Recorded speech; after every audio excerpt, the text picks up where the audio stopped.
So Ryan asks, with regards to swapping oven and combustion chamber in the tiny cook stove, how concerned should I be about rebuilding the core in future or replacing bricks or IFB? Great question, Ryan. Really good question. So, the core and the oh boy, I'm getting a little confused here because you said IFB. So, a couple different answers here. If your core is ceramic fiberboard, let me finish. He continues, wondering if I should set fire brick splits for oven, clay, sand, or dry stack where possible for ease of takedown. I see. So ceramic fiberboard, I haven't found it to really break down much over time significantly that needs any replacing or maintenance or anything like that. However, if it's exposed and you don't have like a firebox liner, you will abrade it. So the sides of the firebox you may want to plan to replace down the road. And that's just with the ceramic fiberboard that I've used. We have had some people now come back and say they've gotten some really fluffy ceramic fiberboard that turns out it wasn't holding up. And so I'm still trying to get some names of what is holding, what brands are holding up and which ones aren't. It seems like for the most part, the higher and medium density boards are fine. But I have yet to hear back definitively from folks who've had issues where they got that product and what its density was. So my opinion, Ryan, is that your ceramic fiberboard core, with the exception of abrasion in the firebox area, but with the exception of that area, it should last indefinitely. There should be no deterioration beyond that. I've had people say, well, I got a thin crust on it, and when I scraped off the crust to clean it, I took some of the fiberboard away. And my answer was, well, don't scrape at it. Like, just leave it alone, and it's fine. So I think the CFB is going to last indefinitely. If you build the core with fire brick splits, they will crack for sure down the road. Whether they need to be replaced or not is really a question of whether they cracked in such a way that they can come apart. Usually they won't. Usually they'll crack and they'll sort of just lock themselves in place. They're just sort of releasing some tension, and they're likely not going to go any farther. So they probably don't need replacement unless they, fall in from the top or something like that, which again isn't very likely. The question was, should I use clay sand or dry stack where possible? And in my opinion, I use the clay sand only to fill gaps in the core and to level bricks and things like that. If the joints aren't coming together tightly, it's a great place for a little mortar. But dry stacking is fine, and really you want very little mortar in there, kind of as little as possible, in an effort to get things to seat tightly and fit square. But you can use, like I said, a little bit if you have chips or gaps or things like that. So really that's up to you. But with regards to the rest of it, I don't think that there'll be much reason to go in there.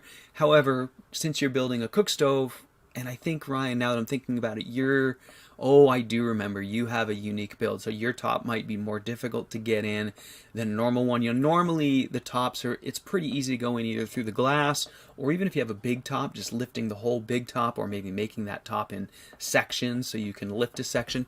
That's usually fairly easy to do, to leave yourself an in or an out for maintenance. And in the case of my stove behind me here, just when I got my door from Tom in this fall, it was pretty easy for me to just kind of remove the bricks around the door without, I stepped in like this, so I opened up sort of 3/4 of the front of it. And I mean, it was this half an hour job at best. It was so easy because of that clay sand mortar.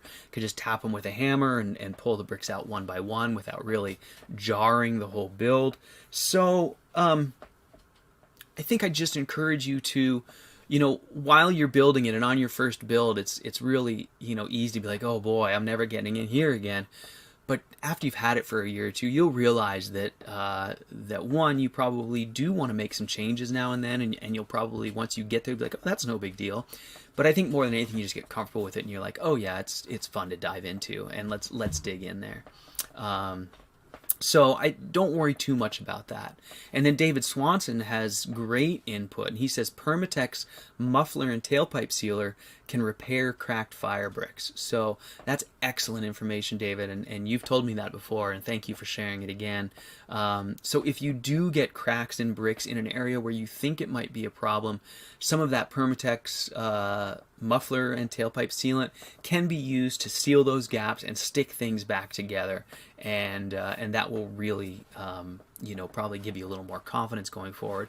But like I said, don't be too scared about this. A lot of people say, well, I like what you're doing, but I'm hoping for a maintenance free wood burning device. And I hate to say it, but I just don't think that such a thing exists.